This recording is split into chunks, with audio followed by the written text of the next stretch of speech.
नमस्कार, मेरा नाम है प्रांजलि और मैं अपनी पूरी टीम की तरफ से आप सबका बहुत बहुत स्वागत करती हूँ। मैं जानती हूँ कि थोड़ा एल्मेडन वैली हमारा इस तरफ पड़ता है, दूर पड़ता है, ट्रैफिक होता है, फिर भी आप सब आए, बहुत बहुत शुक्रिया, तहे दिल से शुक्रिया।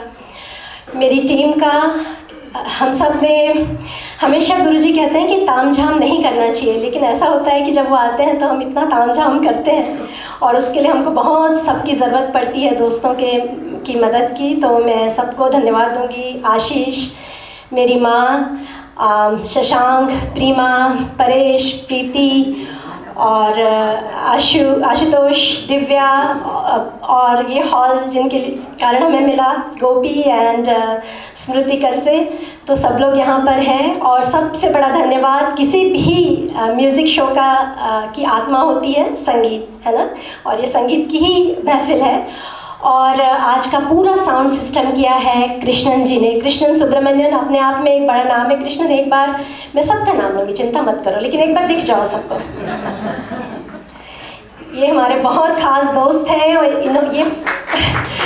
ये फाउंडर है टी बैंड के और खुद बहुत स्टेज शोज करते हैं, लेकिन आज प्रहलाद जी के लिए इन्होंने सारा साउंड सिस्टम संभाला हुआ है मनोहर जी के साथ और प्रसाद के साथ। प्रसाद ने भी एकदम मुझे टेक्स्ट करते ही हाँ कह दिया, बहुत बहुत शुक्रिया। और सबसे ज़्यादा शुक्रिया आप लोगों के कंट्रीब्यूशन का, क्योंकि ये सब करने के लिए आपकी तरफ से जो भी हमको डोनेशंस मिले उस वजह से हम ये कर पाए, तो बहुत बहुत आप सबका धन्यवाद। लेकिन सबसे बड़ा धन्यवाद हमारे इस परिवार का कि ये भारत के मध्य प्रदेश के मालवा लुनिया खेड़ी से इतनी दूर आए हैं आप लोगों के लिए कबीर भजन लेकर। तो प्रहलाद टिपानिया जी के लिए नमन करते हैं तालियों से।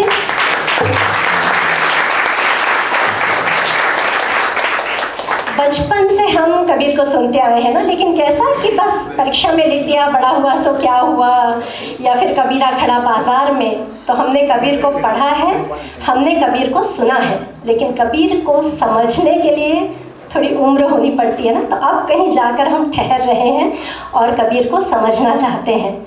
और कबीर वैसे तो आसानी से सारी बात समझाते हैं, पर उनके गूढ़ रहस्य को, he is a mystic poet, so it's not easy to understand him, और वो काम हमारे लिए आसान करते हैं प्रहलाद टिपानिया जी।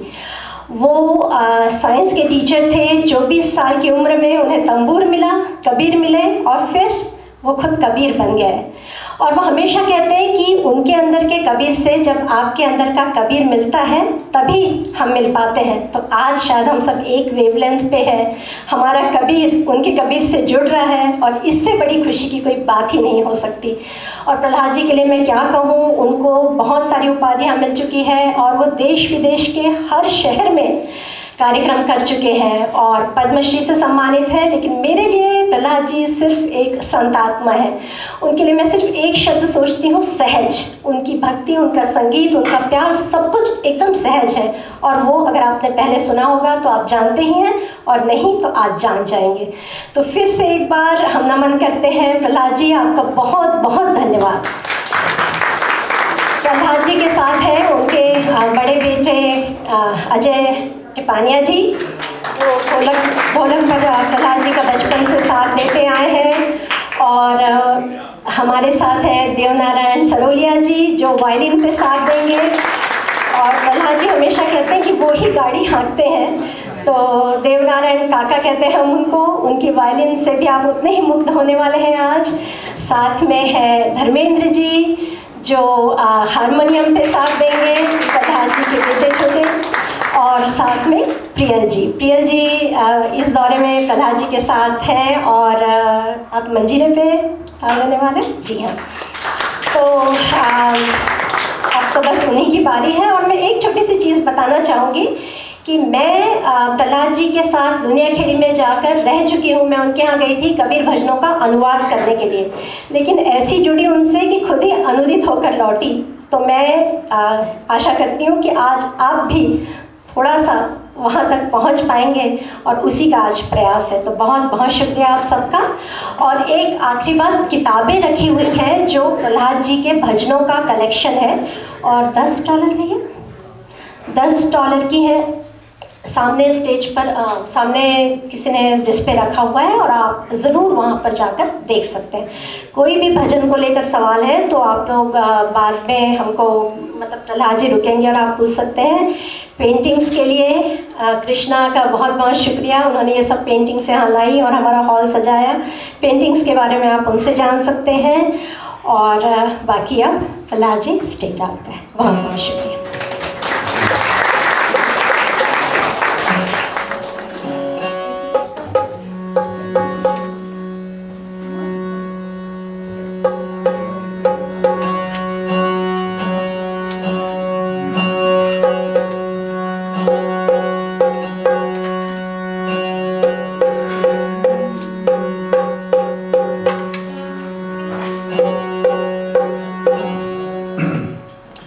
सबसे पहले तो मैं आप सबको प्रणाम करूं, साहिब बंदगी करूं।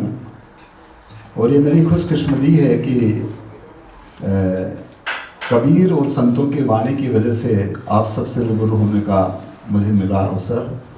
और मैं हमारी बेटी को प्रांजलि को साधुवाद ज्ञापित करूँ माँ को कि उन्होंने इस कार्यक्रम को यहाँ पर आयोजित किया और आप सब अपना समय निकाल करके आए। अभी बाबू कह रही थी कि कबीर से मिलाने के लिए, मैं जहाँ तक सोचता हूँ कि कबीर आप सबके अंदर ही है। कबीर कहीं किसी के बाहर नहीं। हो सकता है पिंड के रूप में कोई कबीर रहे होंगे, परंतु कबीर तत्व जो है वो सुप्रीम पावर जो है उसको लफ्ज़ों के रूप में कबीर कहा या लफ्ज़ों के रूप में उसको राम, ईश्वर, अल्लाह, वाहिगुरु जो भी कुछ कहते हैं, वो सुप्रीम पावर आप सबके अंदर है, हम सबके अंदर हैं। तो उसको कैसे महसूस किया जाए, उसको कैसे हम एहसास करें, कबीर साहब और संतों की वाणी में ये है। रहा सवाल अभी पुस्तकों के बारे में कहा, तो ये इन पुस्तकों में जो भजन हैं वो लोक में मौखिक रूप से जो गाते थे वो मैंने ऐसे लोगों से सुने और वही मुझे कुछ याद है और उसी का संग्रह किया। और वो भी किया है अधिकतर, ये जो कोरोना आ गया उस समय पर सब बंद हो गया था, इधर उधर जाना आना, हम भी एक जगह पर बंद कर दिए गए थे। तो हम तो गांव में रहते थे, तो बस हमारा कोई काम नहीं था, तो हमने फिर उनको गा करके रिकॉर्ड करके किसी को भेजा, दीपा करके हैं उनको, तो उन्होंने उसको कंप्यूटर लिखने का काम किया और फिर कंप्यूटर में बनाने का काम। जैसे आशीष जी और ये सब, आप इसमें बहुत सारे कंप्यूटर के मास्टरमाइंड लोग हैं, हमको तो आता नहीं है।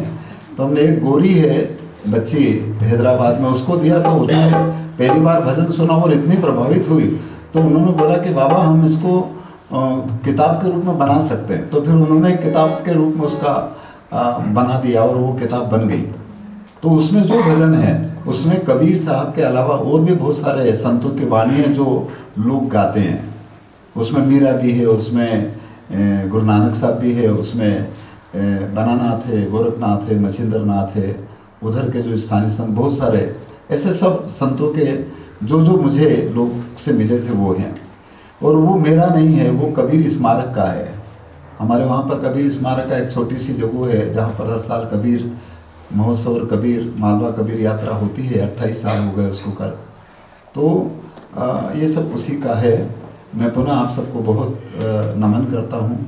और आपने कबीर के लिए नहीं, आपने अपने आप के लिए समय निकाला, इसके लिए आपका बहुत साधुवाद है।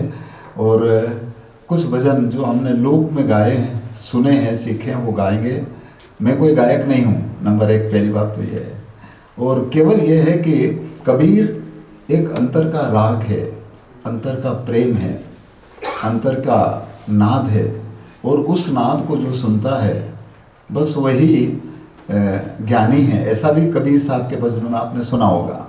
और इसलिए कहते हैं कि सुनता नहीं धुन की खबर, अनहद का बाजा बाजता, इस मन मंदिर में बाजता तो बाहर सुने तो क्या हुआ।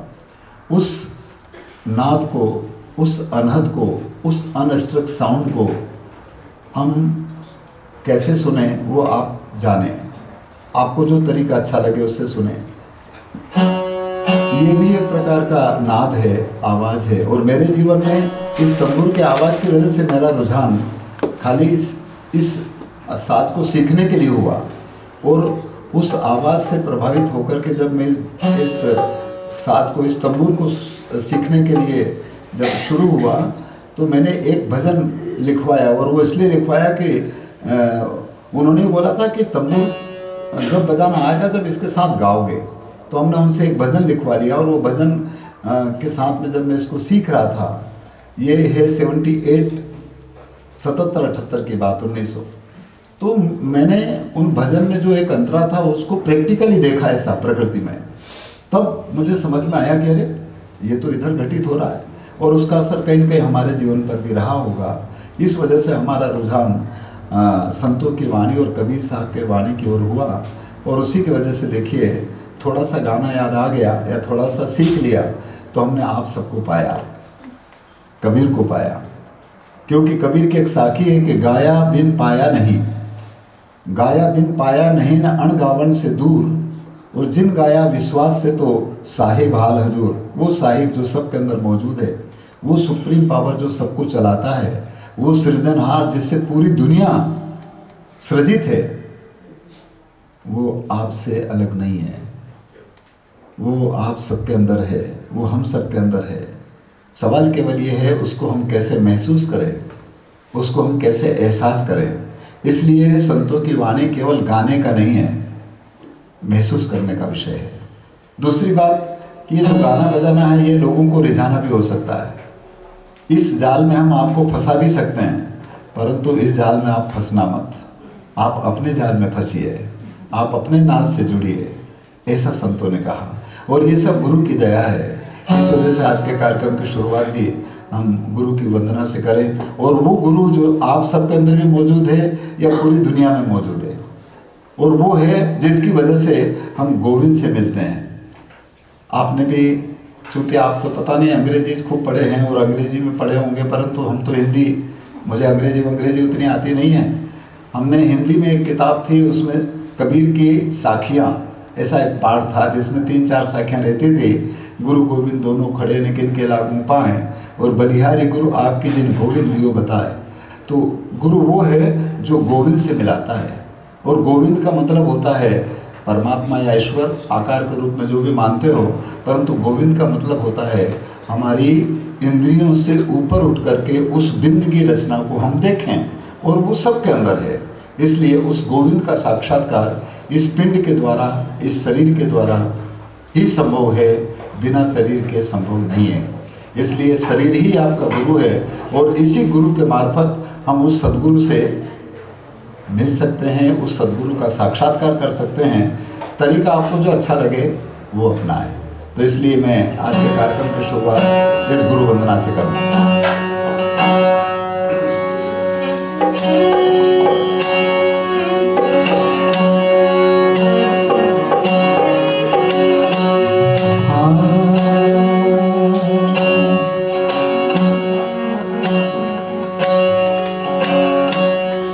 ध्यान मूलम गुरुमूर्ति, ध्यान मूलम गुरुमूर्ति में पूजा मूलम गुरुपदम,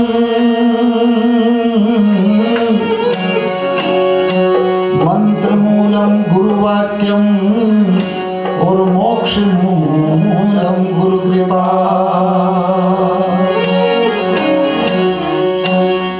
गुरु की कृपा के बिना कुछ नहीं होता, आप सब जानते हैं।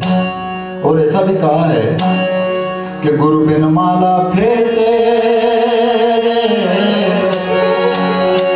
गुरु बिन माला फेरते, गुरु बिन करते दान,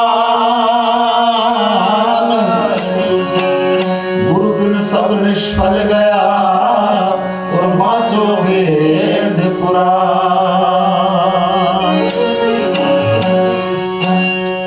इसलिए वो गुरु तत्व को एहसास करें। और गुरु कौन? सबसे पहले गुरु हमारे माता पिता हैं। माता पिता ही सब कुछ है। कबीर भी कहते हैं कि प्रथम गुरु है माता पिता, जो रज विरज के है दाता, जिसकी वजह से पिंड बना। दूसरे गुरु मन की दाई, जिन्होंने गर्भवास में युक्ति बनाई। तीसरे गुरु जिन धरिया नामा, तेही नाम से जगत ने जाना इस पिंड को। चौथे गुरु जिन विद्या दीना, जगत प्रमाण रीति सोचीना। पांचवें गुरु जिन्होंने राम नाम का स्मरण दीना, छठे गुरु जिन्होंने ब्रह्मगढ़ तोड़ा, और सातवां गुरु जिन्होंने भ्रम को मिटा करके अपने आप से जोड़ दिया। इस तरह से हर इंसान के जीवन में ये 7 गुरु हैं, और वो 7 इधर हैं। और इससे ऊपर आ जाए तो जिसको तलाश में आप और हम सब इधर भटकते हैं, उसका एहसास हर इंसान को हो सकता है, जिसमें कोई मजहब, जिसमें कोई पंथ, जिसमें कोई संप्रदाय, जिसमें कोई जाति, जिसमें कोई धर्म, या जिसमें कोई देश की सीमा नहीं है। ऐसा संतों ने कहा। इसलिए गुरु की शरण जरूरी है, इसलिए गुरु के शरण में रहें। और गुरु के शरण में रहने के लिए वो कहते हैं कि ये पिंड जो 5 तत्वों का बना हुआ है, इसी में आ जाए। पद इस तरह का है।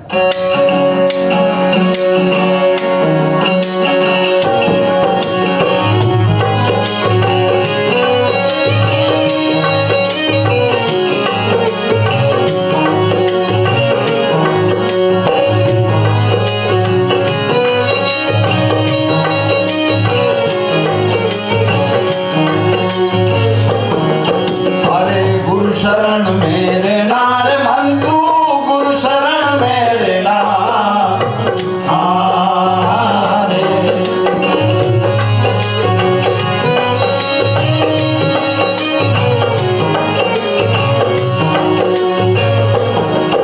अरे गुरु शरण मेरे नार मन तू, गुरु शरण मेरे नार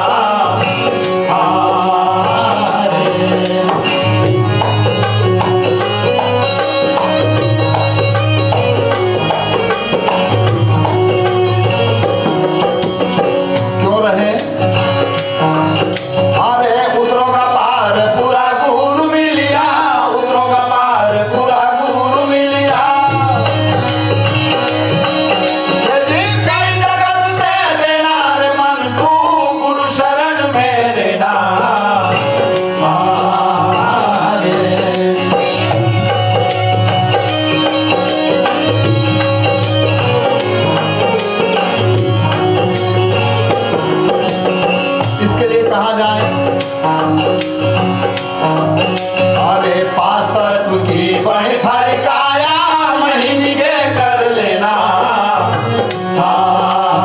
अरे 5 तत्व की बड़ी थारी काया, महीनी के कर लेना।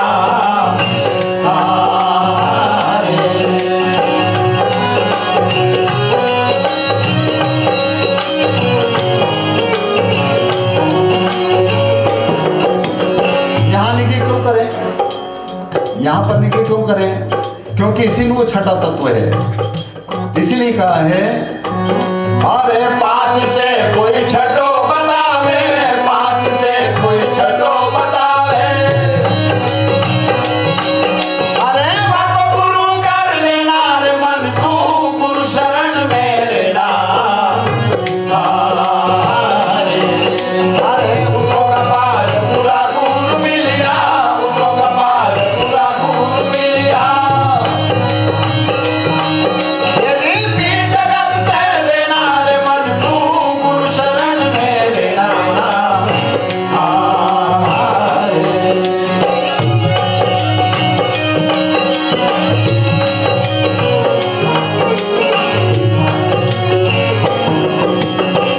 और छठे तत्व का एहसास कराने के लिए बहुत सारे घाट हैं, बहुत सारी जगह हैं, बहुत सारे संत महात्मा सदगुरु हैं।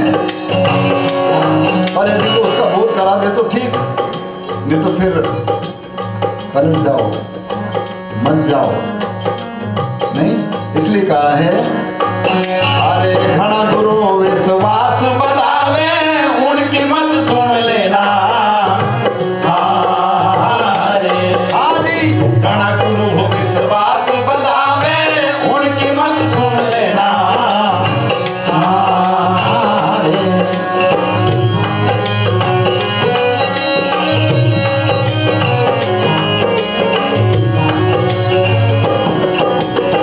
क्यों नहीं सुने?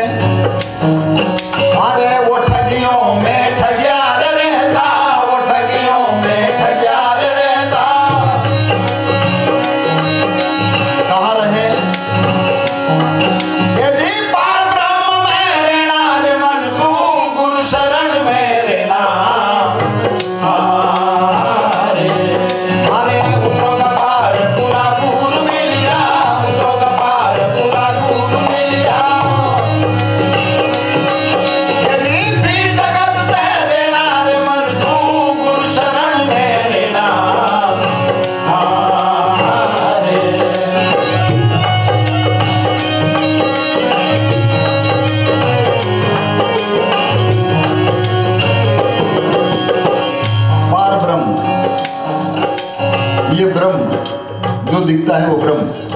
पर इससे जो ऊपर उड़ गया वो पार ब्रह्म, और जो उसने उसका एहसास हुआ तो फिर उसे सबदूर ब्रह्म दिखेगा, सबदूर पार ब्रह्म ईश्वर दिखेगा।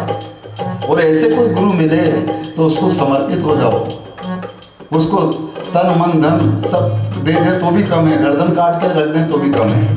पर गर्दन काटने का मतलब है हमारे ईगो को दूर करना। ये इतना जो है यही सब गड़बड़ करता है। इसलिए आगे यूं कहा है, अरे तन मन धन अर्पण सतगुरु को, गुरु वचन सुन लेना। अरे तन मन धन अर्पण सतगुरु को, गुरु वचन सुन लेना।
वो कहते हैं कि मोती चुगना रहना समन में लहर दरिया के लेना, और कहें कबीर सुनो भाई साधु जीवत मुक्त हो लेना।